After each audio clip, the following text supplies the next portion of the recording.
बेटा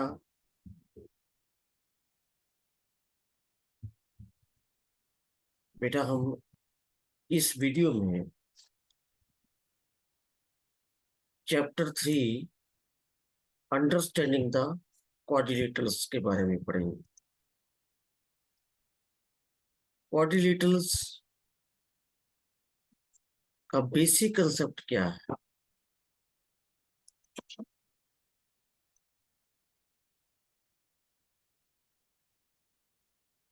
क्यों इसको क्वाड्रिलेटर बोला जाता है?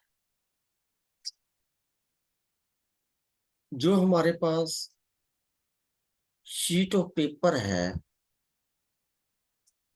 इसको हम बोलेंगे plane surface. Floor of the room भी एक प्लेन सरफेस।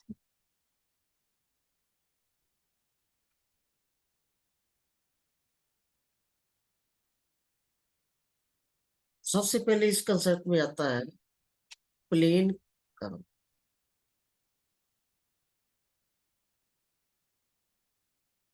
यहाँ से स्टार्ट किया, यहाँ से ड्रा किया, इधर से ड्रा किया, इधर से ड्रा किया।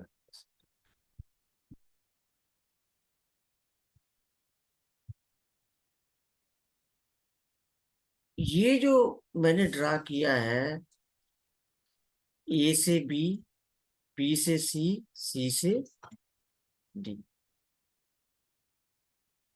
अब ये लाइन सेगमेंट का बना हुआ है।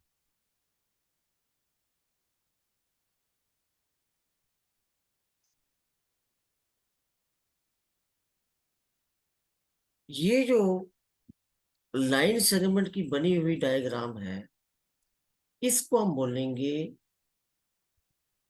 जनरल फॉर्म में प्लेन कर्व। लेकिन ये जब लाइन सेगमेंट की बनी होती तो इसको बोलते हैं हम पॉलीगन। जनरली क्या है, ये प्लेन कर्व है। When you join a number of points without lifting a pencil from the paper and without retracing any portion of the drawing other than single point, you get a plane curve. फिर एक बार आपको draw करके बता देते हैं।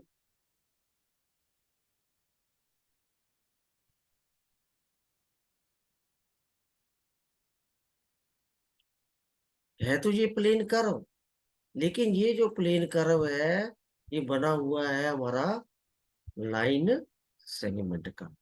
जब कोई भी डायग्राम हो तो प्लेन कर्व, लेकिन बनी हो लाइन सेगमेंट की, तो हम उसको बोलते हैं पॉलीगन। अब इसके अंदर 4 लाइन सेगमेंट है, 1 2 3 4। जब 4 लाइन सेगमेंट है, तब हम इसको बोलते हैं क्वाड्रिलेटरल। कहां से स्टार्ट हुआ हमारा? प्लेन कर्व से। प्लेन कर्व जो लाइन सेगमेंट बना है, वो बन गया आपका पॉलीगन। पॉलीगन जो है वो एक प्लेन क्लोज्ड कर्व है, जो ओनली लाइन सेगमेंट का बना होता है। ये इसकी बेसिक डेफिनेशन। अब on the basis of side, इसके अलग अलग नाम। अगर मैंने लाइन सेगमेंट ऐसे ड्रा कर दी, ये कर्व प्लेन कर्व, तो ये क्या बन गई? ट्राइंगल। क्यों? क्यों ये कितनी लाइन सेगमेंट की बनी है? 3 की। अगर मैंने 5 की बना दी तो पेंटागन, 6 की बना दी तो हेक्सागन। पॉलीगन हम उसको कहेंगे, एक स्टार्टिंग पॉइंट से आपने इसको ड्रा करना स्टार्ट किया और उसी पॉइंट पे आके क्या कर दिया आपने, इसको एंड कर दिया। अब अगर मैं ऐसे ड्रा करूं, यहां से स्टार्ट करूं, इधर गया, इधर से आया, इधर से आया, ये क्या हुआ? है तो ये भी कर्व है, लेकिन ये कर्व क्या कर गया? क्रॉस कर गया, इस पॉइंट से स्टार्ट किया, ये यहाँ बी तक गया, बी से सी, सी से मैं फिर डी तक आया, लेकिन यहाँ इस पॉइंट पे क्या कर दिया, सी इंटरसेक्ट कर दिया, तो इसको हम पॉलीगन नहीं कहेंगे। क्यों? क्योंकि ओ के बाद ओ डी एंड ओ ए, ये एक्स्ट्रा इसका पार्ट हो गया। ये बात आपने इसमें समझनी है। पेंसिल को हटाए बगैर आपने डायग्राम ड्रा करने में, वो आती है प्लेन कर्व की फॉर्म में। अब मान लो ऐसे ड्रा कर दी, जहां से ऐसे ड्रा कर दिया मैंने, ए से स्टार्ट किया, बी तक गया, सी से फिर यहाँ आ गया, तो ये इसको हम पॉलीगन नहीं कहेंगे। क्यों? This is not a made up of line segment. ये किसकी बनी हुई है? जी, आर्क है। यहां से मैंने स्टार्ट किया, ऐसे चला गया, फिर इधर से ऐसे आ गया, फिर इधर से ऐसे आ गया। तो इसमें कोई लाइन सेगमेंट नहीं। अब आप देखेंगे तो इसके अंदर आपको एक तो प्लेन कर्व के अंदर ही जो लाइन सेगमेंट का बना है वो पॉलीगन। पॉलीगन डिपेंड करता है कि नंबर ऑफ लाइन सेगमेंट कितनी आपने यूज की है, तब उसके डिफरेंट नेम्स है। अगर लाइन सेगमेंट क्रॉस कर जाए डायग्राम के अंदर, तो वो पॉलीगन नहीं है, वो क्या है, ओनली कर्व है। तो सभी डायग्राम ये प्लेन कर्व्स है। अब इसको आगे फिर उसने क्लासिफाइड किया है, जो क्लासिफाइड किया है वो किया है कन्वेक्स और कनकेव के अंदर।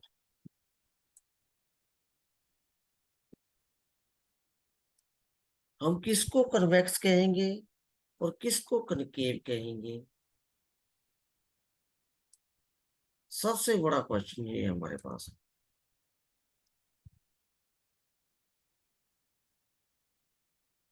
अगर आप लेफ्ट हैंड साइड में देखेंगे, ये जो डायग्राम्स है, मान लो ये डायग्राम,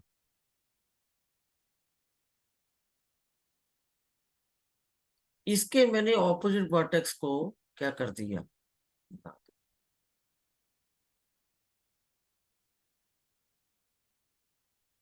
ध्यान से देखना बेटा, इसके मैंने ऑपोजिट वर्टेक्स को क्या कर दिया, मिला देता हूं।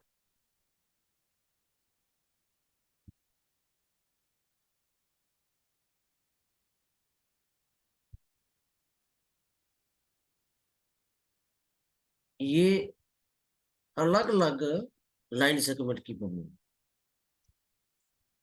अब मैंने इसके ऑपोजिट वर्टेक्स को मिला देना है, जैसे इसकी मिला दी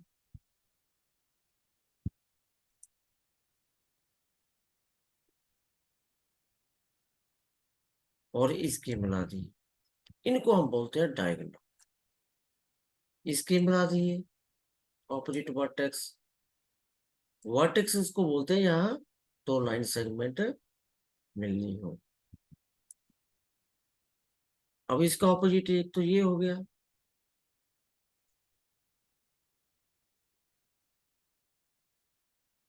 ये भी हो गया, ये भी हो गया, और ये भी हो गया।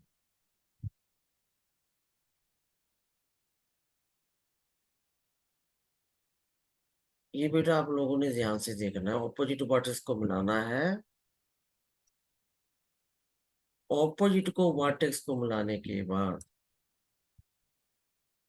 ये जो डायग्राम्स के अंदर कुछ लाइन सेगमेंट क्रिएट हुई है, इनको हम बोलते हैं diagonals of the polygon. Polygon means closed curve made up of line segment. अब दूसरी डायग्राम में आप ध्यान से देखेंगे, इसका ऑपोजिट वर्टेक्स ये है, यहां मिलाया मैंने, इसका यहां मिला दिया।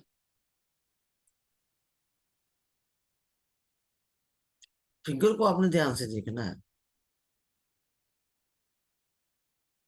और इसका ऑपोजिट ये है, ये भी मिला दिया मैंने।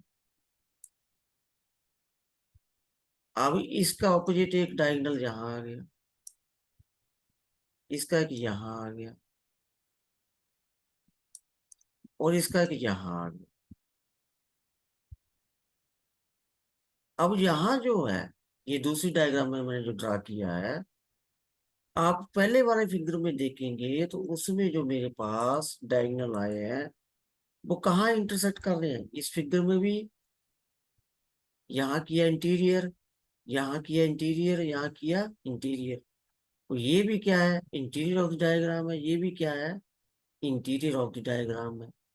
यहाँ भी किया, वो भी इंटीरियर ऑफ द डायग्राम है, ये भी इंटीरियर है, ये भी क्या है, इंटीरियर है। अगर आप यहाँ देखोगे इस फिगर में और इस फिगर में, तो ये डायगोनल क्या हो गया, डायग्राम से बाहर आ गया। जैसे ये देखो एक स्टार है तीसरा, अब इसका डायगोनल क्या आ गया, ये यहाँ।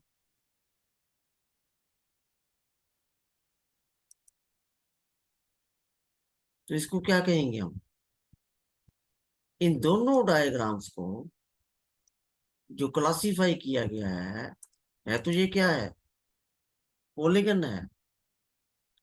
इस टाइप की डायग्राम में जब मेरे पास डायगोनल इनसाइड इंटरसेक्ट करते हैं, इंटीरियर ऑफ द डायग्राम करते हैं, तो उन इंटीरियर में जब करते हैं तो उसको बोलते हैं कन्वेक्स पॉलीगन।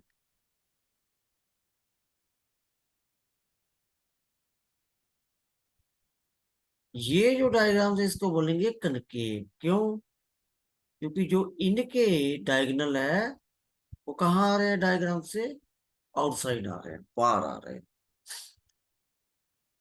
तो सबसे पहले तो आपने ये समझना है कि प्लेन सरफेस पे कोई भी आपने डायग्राम लाइन सेगमेंट से जो क्रिएट करनी है उसको हम बोलते हैं कर्व। जब वो लाइन सेगमेंट का होता है तो पॉलीगन। अब पॉलीगन को आगे फिर दो कैटेगरी में डिवाइड किया, कन्वेक्स एंड कनकेव। कन्वेक्स हम उनको कहेंगे जिनके डायगोनल इंटीरियर में इंटरसेक्ट करें, कनकेव उनको कहेंगे जिनके एक्सटीरियर में इंटरसेक्ट करें। जब बेटा आपको ये चीज समझ आ गई तो अंडरस्टैंडिंग कोऑर्डिनेट वाला जो चैप्टर है कभी आप भूल नहीं सकते इसको। क्योंकि ये चैप्टर बेटा आपका 10th class 9th class 10th class में कोऑर्डिनेट ज्योमेट्री में ये चैप्टर की जो प्रॉपर्टीज है उसको यूज करके हमें वेरीफाई करना पड़ता है। अब इसी चैनल पे कोऑर्डिनेट ज्योमेट्री का एक चैप्टर चल रहा है, तो जो मैंने सेकंड वीडियो डाली है वो इसी पॉलीगन की प्रॉपर्टीज वहाँ यूज करनी पड़ रही है। तो बेटा इसको बार बार ध्यान से देखना है, बार बार वॉच करना है। अगर आपको कोई चीज समझ नहीं आ रही है तो आपने कमेंट सेक्शन में मेंशन कर देना है। ये नहीं करना कि हम शर्माएंगे, तो आपको इम्प्रूवमेंट की ओर चांस मिले।